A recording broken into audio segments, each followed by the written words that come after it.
Hello super moms, welcome back to the channel. ఈరోజు Sunday. మా dinner already complete అయిపోయింది. పిల్లలు కూడా పడుకున్నారు. రేపటి బ్రేక్ఫాస్ట్ కోసం ప్రిపరేషన్ చేసుకుందామని కిచెన్లోకి వచ్చాను. రేపు మాకు చాలా special day, but emotional day కూడా. ఎందుకంటే ఆర్య రేపటి నుంచి స్కూల్కి వెళ్తున్నాడు. ఆర్యకి ఇప్పుడు జస్ట్ 21 months. బట్ ఇంత ఎర్లీగా ఎందుకు జాయిన్ చేస్తున్నాను అంటే, ఫస్ట్ థింగ్, జున్నుని కూడా నేను 22 months ఉన్నప్పుడే స్కూల్లో జాయిన్ చేశాను. ఆ టైంలో నేను ఆర్యన్ చూసుకోవాలి కాబట్టి జున్నుకి ఎక్కువ టైం ఇవ్వలేకపోతున్నాను. అండ్ తనకి ఆడుకోవడానికి ఎవ్వరూ లేరు అని చెప్పి ప్లే గ్రూప్లో జాయిన్ చేశాను. అక్కడ జాయిన్ చేసిన తర్వాత నాకు జున్నులో చాలా ప్రోగ్రెస్ కనపడింది. తను చాలా యాక్టివ్ అయిందనమాట. సో ఇప్పుడు ఆర్య 21 months ఉన్నాడు. వాడిని కూడా జాయిన్ చేద్దామని డిసైడ్ అయ్యాను. ఎందుకంటే ఆనెస్ట్గా వాడికి స్క్రీన్ టైం ఎక్కువ అయిపోతుంది. ఇంటి దగ్గర పిల్లలు కూడా చాలా తక్కువగా ఉన్నారు. స్క్రీన్ టైం ఎక్కువైతే వచ్చే ప్రాబ్లమ్స్ ఏంటో మనందరికీ తెలుసు. ఐ థింక్ నేను ఒక బెస్ట్ డెసిషనే తీసుకున్నాను. నేను జాయిన్ చేసింది ప్లే గ్రూప్లో కాబట్టి నో డౌట్ హ్యాపీగా ఆడుకొని వస్తాడు.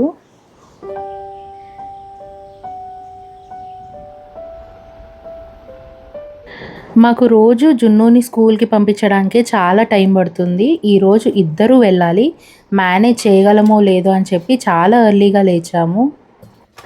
ఆర్యకి పెసరపప్పుతో చేసే దోశ అంటే చాలా ఇష్టం. ఎందుకంటే చాలా సాఫ్ట్గా ఉంటాయి కదా, ఇష్టంగా తింటాడు. సో లాస్ట్ టైము పెసరపప్పు నానబెట్టుకున్నాను కదా, గ్రైండ్ చేసుకునేటప్పుడు కొద్దిగా జీలకర్ర, అల్లం ముక్కలు, చిన్న పచ్చిమిర్చి, తర్వాత ఉప్పు, ఇవన్నీ కూడా వేసుకొని గ్రైండ్ చేసుకోవాలి. మీరు ఇన్స్టెంట్గా కూడా ఈ దోశ బ్యాటర్ని ప్రిపేర్ చేసుకోవచ్చు. నేను లాస్ట్ నైట్ నానబెట్టాను కదా, అలా కాకుండా టైం లేకపోతే ఒక 2 hours పాటు వామ్ వాటర్లో సోక్ చేసి పెట్టాలి పెసరపప్పుని. అలా కూడా చేసుకోవచ్చు, బట్ ఓవర్ నైట్ సోక్ చేసుకుంటే ఇంకా చాలా బాగుంటుంది.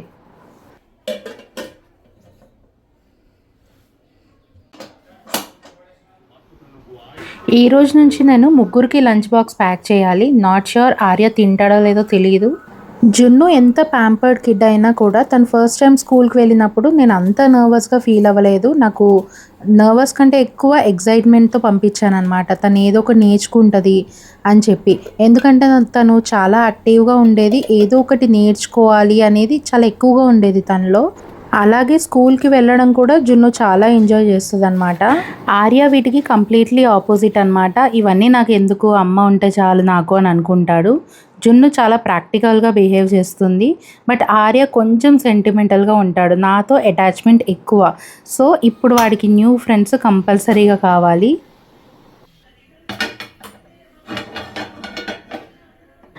Coming back to the video, నేను ఇక్కడ దోశ ప్రిపేర్ చేస్తున్నాను. యాక్చువల్లీ ఇది ఊతప్పం ప్యాన్ అనమాట. బట్ దోశ వేసుకుంటే కూడా చాలా బాగుంటుంది. చిన్నగా క్యూట్గా వస్తాయి. ఎందుకంటే మనము పెద్ద దోశ వేసినప్పుడు పిల్లలకి అది ఖచ్చితంగా కట్ చేసి పీసెస్ లాగా పెడతాం కదా, వాళ్ళకు కూడా ఒక దోశ తింటున్న ఫీలింగ్ ఉండాలి అంటే ఇలా ఊతప్పం ప్యాన్లో వేస్తున్నాను అనమాట దోశ. సో వాళ్ళ సైజుకి ఇది చిన్న దోశ, వాళ్ళు కూడా దోశ తిన్నారనే ఫీలింగ్లో ఉంటారు కదా, అందుకని ఈ మధ్య ఇలా వేస్తున్నాను అనమాట. ఈ దోశ రెగ్యులర్ దోశలాగా హై ఫ్లేమ్లో కాకుండా నార్మల్గా మీడియంలో కుక్ చేసుకోవాలి. ఎందుకంటే మీరు హై ఫ్లేమ్ పెట్టేస్తే అది బయట మాడిపోతుంది, బట్ లోపల మాత్రం సరిగ్గా కుక్ అవ్వదు. సరిగ్గా కుక్ అవ్వకపోతే పిల్లలకి కడుపు నొప్పి వచ్చే ఛాన్స్ ఉంటుంది. సో కేర్ఫుల్గా ఉండాలి. ఆర్య రోజు నేను లేచిన 5 to 10 minutes లోపే లేచేస్తాడు. చాలా ఎర్లీగా లేస్తాడు, ఎర్లీగా పడుకుంటాడనమాట. సో వాడితో మనకి ప్రాబ్లం ఏం లేదు. బట్ జున్నుని మార్నింగ్ లేపాలి అని అంటే అసలు చాలా టైం పడుతుంది. నేను ఇక్కడ పిల్లలిద్దరికీ కూడా లంచ్ బాక్స్ ప్యాక్ చేసేస్తున్నాను. జున్నుకి బ్రేక్ఫాస్ట్ కూడా ప్యాక్ చేసేస్తాను. ఎందుకంటే తను లేవడమే లేట్, తర్వాత పాలు తాగుతుంది, ఇంకా బ్రేక్ఫాస్ట్కి టైం ఉండదు. అండ్ వాళ్ళ స్కూల్లో కూడా బ్రేక్ఫాస్ట్ స్కూల్కే పంపించమని చెప్తారు. ఎందుకంటే పిల్లలతో పాటు కలిసి తింటారు, షేరింగ్ అవి నేర్చుకుంటారు కాబట్టి వాళ్ళు అలా ఎంకరేజ్ చేస్తారనమాట. బట్ ఆర్యకి మాత్రం నేను ఇంట్లోనే ఫీడ్ చేసి పంపిస్తాను. ఎందుకంటే వాడికి ఎర్లీగా తినే అలవాటు ఉందన్నమాట. జున్నుకి ఆర్యకి ఆల్మోస్ట్ అన్ని విషయాల్లో ఆపోజిట్గానే ఉంటారు. ఫుడ్ విషయంలో కూడా ఆర్య అన్నీ తినేస్తాడు. లైక్ యాపిల్ కూడా మనం పీల్ చేసి ఇవ్వాల్సిన అవసరం లేదు. బట్ జున్నుకి మాత్రం అన్నీ పీల్ చేసి ఇవ్వాలి. ఫస్ట్ కిడ్ అన్నప్పుడు ఫస్ట్ టైం వాళ్ళకి ఫుడ్స్ ఇంట్రడ్యూస్ చేస్తున్నప్పుడు ఎక్కువగా రీసెర్చ్ చేసేసి వాళ్ళు ఏం తినకుండా మనమే చేస్తామేమో అని నాకు అనిపిస్తుంది. జున్ను విషయంలో అలాగే జరిగింది. ఆర్యాని ఫ్రీగా వదిలేస్తున్నాను కాబట్టి వాడు అన్నీ తింటున్నాడు. జున్ను హెయిర్ చాలా కర్లీగా ఉంటుంది, వాల్యూమ్ కూడా ఎక్కువ ఉంటుంది అనమాట. తిన హెయిర్కి చాలామంది ఫ్యాన్సే ఉన్నారు. ఇంకొంతమంది ఎందుకు ఇప్పటి నుంచే ఇంత హెయిర్ కొంచెం క్రాఫ్ట్ లాగా చేపించేస్తే అయిపోతుంది కదా అని అంటారు. బట్ నాకు ఎందుకు జున్ను హెయిర్తో ఉంటేనే బాగుంటుంది అని అనిపిస్తుంది. హెయిర్ తీసేక ముందు జున్ను హెయిర్ స్టైల్ మీకు గుర్తుందా? చాలా క్యూట్గా ఉండేది కదా. సో అంతవరకు పెంచి ఆ తర్వాత ఇంకా ట్రిమ్ చేపించేస్తాను. మంచిగా తీసుకోండిరా మళ్ళీ, సరేనా? మంచిగా తీసుకొస్తావా? జున్ను బాయ్, ఆర్య బాయ్, వాటర్ తాగిపించు బాయ్. అయిపోయింది మొత్తానికి. ఆర్యాని సక్సెస్ఫుల్గా స్కూల్కి పంపించేశాను. బట్ ఇంట్లోకి వచ్చిన తర్వాత ఈ కామ్నెస్ వల్ల నాకు కొంచెం సేపు చాలా బాధ అనిపించింది. But you know what I'm doing is all for his good, కాబట్టి కొంచెం బ్రేవ్గా ఉండాలి.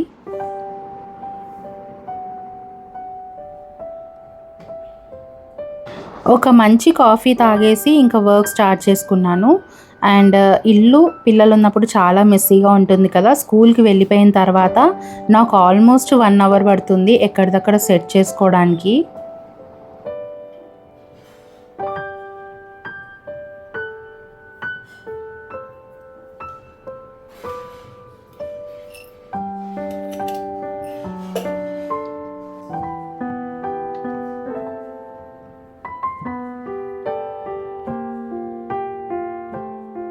బై ద వే, నా సైడ్ నుంచి నేను ఒక చిన్న రిక్వెస్ట్ చేయాలి అనుకుంటున్నాను. మన సబ్స్క్రైబర్ కౌంట్ చాలా తక్కువ, బట్ వాళ్ళందరూ కూడా జెన్యూన్గా మన ఛానల్ నచ్చి సబ్స్క్రైబ్ చేసుకున్న వాళ్ళు. ఈ మధ్య సబ్స్క్రైబర్స్ని కూడా కొనేసుకుంటున్నారు, బట్ అలాంటి ఛానల్ మంది కాదు. సో జెన్యూన్గా నాకు సబ్స్క్రైబర్స్ రావాలి అని నేను అనుకుంటున్నాను. ఒకవేళ మీకు కంటెంట్ నచ్చితే తప్పకుండా సబ్స్క్రైబ్ చేసుకోండి. అలాగే లైక్ చేయడం మాత్రం మర్చిపోకండి. ఎందుకంటే మనము లైక్ చేసినప్పుడు లేదంటే సబ్స్క్రైబ్ చేసినప్పుడు యూట్యూబ్ ఆ ఛానల్ని ఇంకొంచెం పుష్ చేయడానికి ట్రై చేస్తుంది. కాబట్టి ఇది నా రిక్వెస్ట్ అనమాట. సో లైక్ అండ్ సబ్స్క్రైబ్ చేయడం మర్చిపోకండి. మనకున్న సబ్స్క్రైబర్స్ కౌంట్ కంటే కూడా వ్యూస్ డబల్ వస్తున్నాయి. యూట్యూబ్ మనకి ఎప్పటికప్పుడు డేటా చూపిస్తూ ఉంటుంది. ఇప్పుడు వ్యూస్ వస్తున్నాయి కదా, దాంట్లో half of the members subscribe చేసుకొని ఉన్నారు, ఇంకా సగం మంది చేసుకోలేదన్నమాట. సో అందుకని ఒకవేళ మీకు నచ్చితే మాత్రమే సబ్స్క్రైబ్ చేసుకోండి. I know I'm not being consistent, but ఇప్పటి నుంచి ఆర్య ఆల్రెడీ స్కూల్కి వెళ్ళిపోతున్నాడు కాబట్టి కన్సిస్టెంట్గా ఉండడానికి ట్రై చేస్తాను. అలాగే మన ఛానల్ వచ్చేసరికి మోస్ట్లీ ఇంట్లో జరిగేవే ఉంటాయి, లేదంటే కిడ్స్ గురించి ఉంటాయి. బట్ దీనివల్ల మీకు కూడా ఎంతో కొంత యూజ్ ఉండాలి కదా. అందుకని ఏదో ఒకటి మీరు నేర్చుకునేలాగే చేయడానికి ట్రై చేస్తాను. ఫర్ ఎగ్జాంపుల్, నేను కిడ్స్ గురించి చూపిస్తున్నాను అంటే వాళ్ళకి ఏదైనా రెసిపీ చూపించడం కానీ, లేదంటే వాళ్ళ ఎడ్యుకేషన్ పర్పస్ కానీ, లేదంటే ఏదన్నా ఆడుకునేది చూపించడం కానీ, ఏదో ఒకటి నేర్చుకునేలాగా ఉండడానికి ట్రై చేస్తాను. సో కంటెంట్ నేను కూడా ప్లాన్ చేస్తున్నాను మీకు కూడా యూస్ఫుల్గా ఉండడానికి. కోల్డ్ సీజన్ వచ్చేసింది. సో ఇంకా కామన్గా కోల్డ్ అండ్ కాఫ్ స్టార్ట్ అయిపోతాయి పిల్లలకి. బట్ ఓన్ డెసిషన్స్ మాత్రం ఎప్పుడు తీసుకోకండి. పీడియాట్రిషియన్ అడ్వైజ్ లేకుండా ఏ డోసెస్ కూడా ఇవ్వద్దు. ఈ మధ్య న్యూస్లో చూశాను, కాఫ్ సిరప్ వేసుకొని ఒక బాబు ఆర్ పాప చనిపోయారనమాట. సో పీడియాట్రిషియన్ అడ్వైస్ తీసుకొని మనం ఏదైనా చేయాలి. సమ్టైమ్స్ మీరు ఇంట్లో ఉన్నవి వేయచ్చు, బట్ సివియారిటీ ఎక్కువ ఉంటే మాత్రం లేట్ చేయకుండా హాస్పిటల్కి తీసుకొని వెళ్ళాలి. పిల్లలు ఈ మధ్య మరీ సెన్సిటివ్గా ఉంటున్నారు. ఈ మధ్య మీరు చూసుకుంటే యూట్యూబ్లో కానీ లేదంటే ఇన్స్టాగ్రామ్లో కూడా పీడియాట్రిషియన్స్ చాలామంది రీల్స్ చేస్తూ ఉన్నారు. చాలా యూస్ఫుల్గా అనిపిస్తున్నాయి. కొన్ని మీరు చూడడానికి ట్రై చేయండి. సమ్టైమ్స్ చోకింగ్ అయినప్పుడు కానీ, లేదంటే ఇలాంటి ఇన్ఫర్మేషన్ ఉన్న వీడియోస్ చాలా వస్తున్నాయి. సో అవి చూడడానికి ట్రై చేయండి. ఈ మధ్య నేను శివరంజనియో ఏదో నేమ్ ఉంది, సో తనని ఎక్కువగా ఫాలో అవుతున్నాను. తను చాలా జెన్యూన్గా చెప్తారనమాట ఏది ఉన్నా కూడా. అండ్ ఆల్సో తను రీసెంట్గా ఒక కేసు విన్ అయ్యారు. ఓఆర్ఎస్ అనే లేబుల్ ఉండకూడదు. సో జనరల్గా చాలామంది ఎడ్యుకేటెడ్ ఉండరు కదా, డాక్టరు ఓఆర్ఎస్ అని రాసినప్పుడు మెడికల్ షాప్లో వాళ్ళు ఓఆర్ఎస్ అనే చిన్న ప్యాకెట్ ఇవ్వకుండా జ్యూసెస్ ఇస్తున్నారనమాట. సో మీకు ఇంతకుముందు నేను ఒక వ్లాగ్లో చూపించాను. ఓఆర్ఎస్ అంటే ఓరల్ రీహైడ్రేషన్ సాల్ట్స్. అది ఒక చిన్న ప్యాకెట్ ఉంటుంది, అది వాటర్లో మిక్స్ చేసి పిల్లలకి ఇవ్వాలి. అది ఓఆర్ఎస్ డాక్టర్స్ రాసేది. బట్ చాలామంది మెడికల్ షాప్స్లో ఓఆర్ఎస్ అనగానే ఆ జ్యూస్ తీసిస్తారనమాట, which has lot of sugars and which is not at all good for kids అనమాట. సో డయేరియా లాంటివి ఉన్నప్పుడు మీరు కనుక పిల్లలకి ఇలాంటివి ఇచ్చారనుకోండి, వాళ్ళకి డెత్ అయ్యే ఛాన్స్ కూడా ఉంటుంది. సో ఇప్పటి నుంచి ఓఆర్ఎస్ అంటే WHO అప్రూవ్డ్ అయి ఉండాలి. అలాంటి ఐటమ్స్ మాత్రమే తీసుకోండి. ఒకవేళ మెడికల్ షాప్లో ఇలాంటి జ్యూసెస్ ఇస్తే ప్లీజ్ రిజెక్ట్ చేసేయండి. Okay, coming back to the video. ఇక్కడ అన్ని పనులు కంప్లీట్ చేసుకొని నేను పూజ కూడా చేసుకుంటున్నాను. ఈరోజు కార్తీక సోమవారం. ఆర్య కనుక ఈరోజు ఇంట్లో ఉండుంటే ఈ పూజ అనేది ఖచ్చితంగా సాయంత్రానికి పోస్ట్పోన్ అయ్యేది. పిల్లలు ఇద్దరూ ఇంట్లో లేకపోతే నాకు చాలా టైం ఉన్నట్లు అనిపించింది. సరే వాళ్ళు వచ్చే వరకు ఒక మంచి హెల్తీ స్నాక్స్ చేద్దాము అని అనుకున్నాను. సో మఖానాతో ఇంతకుముందు ఒక వ్లాగ్లో మీకు ఒక స్వీట్ రెసిపీ చూపించాను. ఈసారి కూడా నేను స్వీట్ రెసిపీయే చేస్తున్నాను. వీటిని గీలో రోస్ట్ చేసుకోవాలి. నార్మల్గా గీలో రోస్ట్ చేసి ఇవ్వండి. పిల్లలు ఇలాగే తింటే ఓకే, వెల్ అండ్ గుడ్. కానీ చాలామంది పిల్లలు ఇలా డైరెక్ట్గా ఇస్తే తినరు. కానీ ఏదో ఒక జిమిక్ చేసి వాళ్ళ పొట్టలోకి తోసేయాలి. అదే కదా మన డ్యూటీ. సో నేను ఇక్కడ మఖానా గీలో రోస్ట్ చేసుకున్నాను క్రిస్పీగా అయ్యే వరకు. వీటితో పాటు కొన్ని బాదం, వాల్నట్స్, ఆ తర్వాత జీడిపప్పు, ఇవన్నీ కూడా రోస్ట్ చేసుకున్నాను. స్వీట్నెస్ కోసం నేను డేట్స్, కిస్మిస్ యూస్ చేస్తున్నాను, హెల్దీగా ఉంటుంది కాబట్టి. సో ఇవన్నీ కూడా పౌడర్ చేసుకోవాలి. ఫస్ట్ మఖానా ఇంకా డ్రై ఫ్రూట్స్ అన్నీ కూడా పౌడర్ చేసుకున్న తర్వాత అదే పౌడర్లో డేట్స్ అండ్ కిస్మిస్ కూడా వేసేయండి. సో చక్కగా బ్లెండ్ అవుతుందన్నమాట. సో ఆనెస్ట్గా చెప్పాలి అంటే నేను క్వాంటిటీస్ పెద్దగా పట్టించుకోలేదు, అందుకని నాకు కొంచెం స్వీట్నెస్ తగ్గింది అనిపించింది. నార్మల్గానే వాళ్ళు తినని ఇంగ్రీడియంట్స్ మనం యూస్ చేస్తున్నాము, దాంట్లో స్వీట్ కనుక తగ్గిందనుకోండి ఫస్ట్ మా ఆర్య నా మీదకి ఇసిరేస్తాడనమాట. వాడికి స్వీట్ అంటే చాలా ఇష్టం నాలాగానే.